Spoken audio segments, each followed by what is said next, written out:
நண்பர்களுக்கு வணக்கம். இப்போ நம்ம என்ன பார்க்க போகிறோம்னு பார்த்தீங்கன்னா, ஃப்யூச்சர் பர்ஃபெக்ட் டென்ஸ் பார்க்க போகிறோம். இப்போ இதுக்கு முன்னாடி பார்த்தீங்கன்னா, ஃப்யூச்சரில் சிம்பிள் ஃப்யூச்சர், ஃப்யூச்சர் கன்டினியூஸ் அப்படின்ட்டு 2 டென்ஸ் பார்த்தோம். இப்போ நம்ம 3வது பார்ப்பது ஃப்யூச்சர் பர்ஃபெக்ட் டென்ஸ் பார்க்க போகிறோம். அதாவது எதிர்கால முற்றுகாலம் அப்படின்னு சொல்லுவாங்க. அதாவது ஃப்யூச்சரில் ஒரு சென்டென்ஸ் ஸ்டார்ட் ஆகி கம்ப்ளீட் ஆகிறது தான் வந்து ஃப்யூச்சர் பர்ஃபெக்ட் டென்ஸ் அப்படின்றாங்க. இதை வந்து நம்ம தமிழில் எப்படி எக்ஸ்பிளைன் பண்ணலாம் அப்படின்னு பார்த்தீங்கன்னா, எதிர்காலத்தில் ஒரு குறிப்பிட்ட நேரத்திற்கு முன்பே ஒரு செயல் முடிந்திருக்கும் என்பதை குறிக்க பயன்படுகிறது. ஃபியூச்சரில் பார்த்தீங்கன்னா ஒரு ஆக்ஷன் ஆனது ஒரு பர்டிகுலர் டியூரேஷனுக்கு முன்னாடியே கம்ப்ளீட் ஆகிருக்கும் இன் ஃபியூச்சரில் அப்படின்னு சொல்கிறதுக்கு ஃபியூச்சர் பர்ஃபெக்ட் டென்ஸ் யூஸ் ஆகுது. சென்டென்ஸ் ஸ்ட்ரக்சர், வாக்கிய அமைப்பு எப்படின்னு பார்க்க போகிறோம். இந்த இடத்துல பார்த்தீங்கன்னா இனிஷியலாக எல்லா சென்டென்ஸ் போய் சப்ஜெக்ட் அப்படிங்கிறது ஒரு நேரம் ஆகும். இங்கே சப்ஜெக்ட் அப்படின்னு வரப்போ என்னென்ன வருது பார்த்தீங்கன்னா, ஐ, we, they, you, he, she, it. ஓகேங்களா? இதெல்லாம் இதில் ஏதாவது ஒரு வேர்டு வந்து எங்கள் சப்ஜெக்ட்டுக்கு அடையும். நெக்ஸ்ட் அடுத்து வில் ஹேவ் அப்படிங்கிறது இந்த இடத்துல ஆக்சுவல் அப்படின்னு சொல்லுவாங்க. வில் அப்படிங்கிறது இந்த இடத்துல ஃபியூச்சர் இருக்குது. ஹேவ் அப்படிங்கிறப்ப பர்ஃபெக்ட் இண்டிகேட் பண்ணுறதுக்கு வில் ஹேவ் யூஸ் ஆகுது. பார்த்தீங்கன்னா பாஸ்ட் பார்ட்டிசிபிள் அப்படின்னு பார்த்தீங்கன்னா இனிஷியலாக வெர்போடைய பேஸ் ஃபார்மில் நம்ம சொல்லக்கூடிய present tense, past participle, that is V1, V2, V3. இந்த V3 தான் நம்ம இங்கே வந்து சென்டென்ஸில் ஃப்ரேம் பண்ணுவோம். நமக்கு என்னென்னா subject plus will have plus past participle அப்படின்ட்டு 3 சென்டென்ஸ் ஃப்ரேம் ஆகி நமக்கு வந்து ஃபியூச்சர் பர்ஃபெக்ட் டென்ஸ் வந்து கிடைக்கும். எக்ஸாம்பிள் போனால் I will have finished the job by 5 PM. ஐங்கிறது சப்ஜெக்ட், வில் ஹேவ் அப்படிங்கிறது ஃபியூச்சர் பர்ஃபெக்ட், ஃபினிஷ் அப்படிங்கிறது பார்த்தீங்கன்னா பாஸ்ட் பார்ட்டிசிபிள், அதாவது ஃபினிஷ்டு அப்படின்வாங்க. Okay, next the job by 5 PM. நான் மாலை 5 மணிக்குள் வேலையை முடித்திருப்பேன். இங்கே ஒரு பர்டிகுலர் ஒர்க் போயிட்டுருக்கு, அதை வந்து நான் இன்னைக்கு 5 மணிக்குள்ளே அப்ளை பண்ணிடுவேன் அப்படின்ட்டு ஒரு டெஃபினட்டாக நான் ஃபினிஷ் பண்ணிடுவேன் அப்படின்ட்டு ஒரு கான்ஃபிடன்ஸ் சொல்கிற பார்த்தீங்கன்னா இந்த சென்டென்ஸ் ஃபங்க்ஷன் இல்லை என்னென்று ஃபியூச்சர் பர்ஃபெக்ட் டென்ஸில் இருக்குது. நான் மாலை 5 மணிக்குள் வேலையை முடித்திருப்பேன். அது ஒரு ஒர்க் போயிட்டுருக்கு, அந்த ஒர்க்கை நான் சாயங்காலம் 5 மணிக்குள்ளே முடிச்சிடுவேன் அப்படின்னு சொல்லி சொல்கிறாரு. அந்த மாதிரி சென்டென்ஸை ஃப்ரேம் பண்ணுறதுக்கு நமக்கு ஃபியூச்சர் பர்ஃபெக்ட் டென்ஸில் யூஸ் பண்ணிக்கலாம். நெக்ஸ்ட் அடுத்து பார்த்தீங்கன்னா பாசிட்டிவ். ஓகேங்களா? அடுத்து அஃபர்மேட்டிவ் இல்லைன்னா பாசிட்டிவ் அப்படின்னு சொல்லுவோம். அஃபர்மேட்டிவ் இல்லைன்னா பாசிட்டிவ் அப்படின்னு சொல்லுவோம். அதாவது இது வந்து நேர்மறை வாக்கியம். நம்ம ஆல்ரெடி பார்த்தீங்கன்னா ஒவ்வொருக்கும் பார்த்தீங்கன்னா 3 சென்டென்ஸ் காமனாக பார்த்துருக்கோம். அதாவது பாசிட்டிவ் ஆர் அஃபர்மேட்டிவ், நெகட்டிவ்.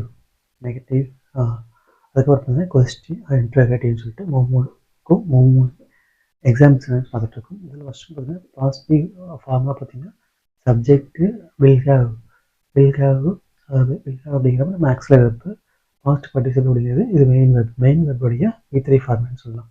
நம்ம ஆல்ரெடி சப்ஜெக்ட் பார்த்துருக்கப்ப எங்கேருந்து வந்து பார்த்தீங்கன்னா ஹி, ஷி, இட்டு, ஓகேங்களா, இட்டு,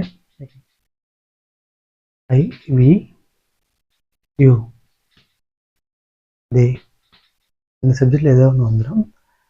அதுக்கப்புறம் வில் ஹேவ் ப்ளஸ் பார்ட்டிசிபிள் வந்துடும். ஓகே, இப்போ சென்டென்ஸ் பார்த்தீங்கன்னா ஷி அப்படிங்கிற தேர்ட் பர்சன். ஓகேங்களா, will have arrived before you leave. She will have arrived before you leave. அதாவது நீ வருவதற்குள் அவள் வந்திருப்பாள். அவன் ஒரு பர்டிகுலர் டைமில் கிளம்பலான்னு நினைக்கிறான். அவன் வந்து கிளம்புறதுக்கு முன்னாடி அவள் வந்திருப்பான் அப்படின்ட்டு ஒரு சென்டென்ஸ் ஃப்ரேம் பண்ணுறதுக்கு என்னன்னா இந்த ஃபியூச்சர் பர்ஃபெக்ட் டென்ஸில் யூஸ் பண்ணிக்கலாம். இந்த ஃபியூச்சரில் பார்த்தீங்கன்னா இவன் கிளம்ப போகிறான், அந்த கிளம்புறதுக்கு முன்னாடி அவன் வந்துட்டான். அதாவது இந்த சென்டென்ஸ் முடியறதுக்கு முன்னாடி இது வந்து முடிஞ்சது, கம்ப்ளீட் ஆகுது அப்படிங்கிறது தான் ஃபியூச்சர் பர்ஃபெக்ட் அப்படின்னு சொல்லுவாங்க. அடுத்து ஃபியூச்சரில் நெகட்டிவ் ஃபார்முலா. ஓகேங்களா, எதிர்மறை வாக்கியத்தினுடைய சென்டென்ஸ் ஃபார்மேட் பார்க்கலாம்.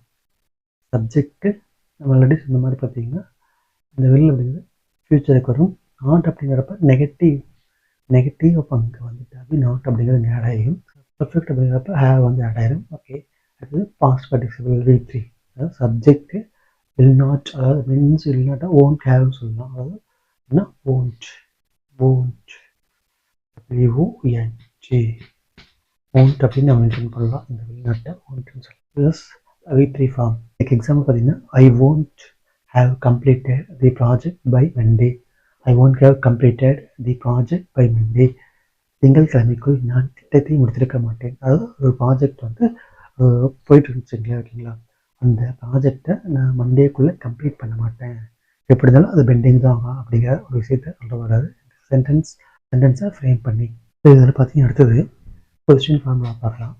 கொஸ்டின் ஃபார்முலா பார்த்தீங்கன்னா நான் எனக்கு ஆல்ரெடி ஸ்டார்டிங்கில் சொன்ன மாதிரி வில் அப்படிங்கிற ஒரு ஆக்சுவலி முன்னாடி வந்துட்டாங்க, அது கொஸ்டின் ஃபார்மேட் ஆகிடும்.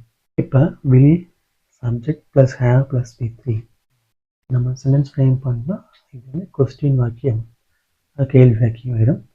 இது எக்ஸாம்பிள் பார்த்தீங்கன்னா will they have eaten by the time we get there. will they have eaten by the time we get there. அதாவது நம்ம அங்கே போய் ரீச் ஆகிறதுக்குள்ள அதை சாப்பிட்டு முடிச்சிருவாங்களா அப்படின்னு சொல்லிட்டு இந்த மாதிரி சென்டென்ஸ் நம்ம வந்து ஃபியூச்சர் எஃபெக்டில் ஃப்ரேம் பண்ணலாம். இப்போ ஃபியூச்சர் எஃபெக்டன்ஸில் நெக்ஸ்ட்டு கீவேர்ட்ஸ் பற்றி பார்க்கலாம். கீவேர்ட்ஸ் அப்படிங்கிறப்ப நம்ம அந்த சென்டென்ஸில் ஈஸியாக ஐடென்டிஃபை பண்ணுறதுக்கு ஒரு சில வேர்ட்ஸ் இருக்கும், அதுதான் வந்து கீவேர்ட்ஸ் அப்படின்னு சொல்லுவாங்க. இந்த இடத்துல பார்த்தீங்கன்னா பை அப்படிங்கிறப்ப by next week, by 10 PM, by the end of the year, by the end of the year, இந்த மாதிரி வந்து சென்டென்ஸ் வந்து கன்ஃபார்மாக ஃபியூச்சர் பர்ஃபெக்டன்ஸ்னு சொல்லலாம். அது நெக்ஸ்ட்டு பை த டைம் அப்படிங்கிறப்ப by the time you wake up, by the time you wake அப்னு சொல்லலாம். பிஃபோர் அப்படிங்கிறப்ப before the end of the before the movie ends, அது அந்த திரைப்படம் முடிவதற்கு முன்னால் அப்படின்னு சொல்லலாம், ஓகேங்களா. அது சென்டென்ஸ் ஃபார்மேட்டில் வந்துடும். அப்புறம் வழக்கம் போல் பார்த்தீங்கன்னா நம்ம எல்லா சென்டென்ஸும் பார்த்த மாதிரி எந்த இதுலேயும் பார்த்தீங்கன்னா கிராஃப் அப்படின்னு பார்த்தா past tense, present tense, future tense. இப்போ இதில் என்னென்னா ஒரு ப்ரெசன்ட் இன் பிட்வீனில் ஸ்டார்ட் ஆகும், ப்ரெசண்டில் ஒரு பர்டிகுலர் டைம் ஸ்டார்ட் ஆகி அது ஃபியூச்சரில் வந்து கம்ப்ளீட் ஆகிடும் அப்படின்னு சொல்கிறதுக்கு நமக்கு ஃபியூச்சர் பர்ஃபெக்ட் யூஸ் ஆகுது. எக்ஸாம்பிள் பார்த்தீங்கன்னா we will have left by 8 PM, நாங்கள் 8 மணிக்கு கிளம்பியிருப்போம். அவங்க என்னென்னா இப்போ கரண்ட்டில் ஒரு 6 PM இல்லை 7 PM அந்த மாதிரி டைம் ஆகிடும். பட் அவங்க என்னென்னா இன் ஃப்யூச்சரில் நாங்கள் கிளம்பி முடிஞ்சிருக்கும் அப்படிங்கிற ஒரு விஷயத்தை இதில் சொல்ல வராங்க. அதுதான் means we will have left 8 PM அப்படின்ட்டு சொல்கிறாங்க, ஓகேங்களா. அடுத்து பார்த்தீங்கன்னா ஒரு குமுலேட்டிவாக அந்த 3 சென்டென்ஸ்னு ஒரு கம்பேரிசன் பார்க்கலாம். பார்த்தீங்கன்னா டைப்பு, ஃபார்முலா, எக்ஸாம்பிள். இது அஃபர்மேட்டிவ் அப்படிங்கிறது பார்த்தீங்கன்னா நேர்மறை வாக்கியம். ஃபார்முலா வந்து subject will have V3. Example பார்த்தீங்கன்னா I will have finished my degree by 2027. I will have finished my degree by 2027. நான் 2027க்குள்ள என்னுடைய டிகிரியை நான் கம்ப்ளீட் பண்ணியிருப்பேன், இதை சொல்ல வராங்க. நெக்ஸ்ட் வந்து பார்த்தீங்கன்னா நெகட்டிவ் சென்டென்ஸ் ஆர் எதிர்மறை வாக்கியம் அப்படின்னு சொல்லுவாங்க. இதில் சப்ஜெக்டு வில் நாட்ங்கிறது won't have, will not have plus V3 இதில் he won't have arrived before the meeting starts. he won't have arrived before the meeting starts. அதாவது அந்த மீட்டிங் ஸ்டார்ட் ஆகிறதுக்குள்ளே அவங்க ரீச் ஆகிருக்க மாட்டான், அது அவன் டிலே பண்ணிடுவான். இந்த மீட்டிங் ஆனது பர்டிகுலர் டைம் ஸ்டார்ட் ஆக வச்சுங்க, அந்த டைமுக்குள்ளே அவங்க எங்கே ரீச் ஆக மாட்டான் அப்படின்னு ஒரு நெகட்டிவ் சென்டென்ஸ் சொல்கிறதுக்கு இந்த ஃபியூச்சர் பர்ஃபெக்ட் யூஸ் ஆகுது. அடுத்து பார்த்தீங்கன்னா இன்ட்ரோகேட்டிவ் அப்படிங்கிறது கொஸ்டின் சென்டென்ஸ் அப்படின்னு சொல்லலாம், வினா வாக்கியம் அப்படிங்கலாம்.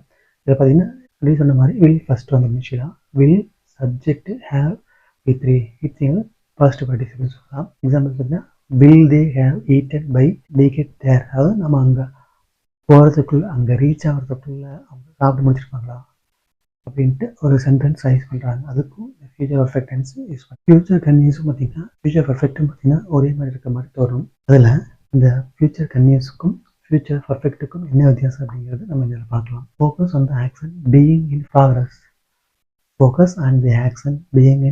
அதாவது ஒரு ஆக்ஷன் வந்து அந்த ப்ராக்ரஸில் இருக்கிறப்ப, அதாவது அந்த ஆக்ஷன் நடந்துட்டு இருக்கிறப்ப அதன் மேலே அதை ஃபோக்கஸ் பண்ணணும், அது வந்து ஃபியூச்சர் கன்டினியூஸ் அப்படின்னு சொல்லுவாங்க.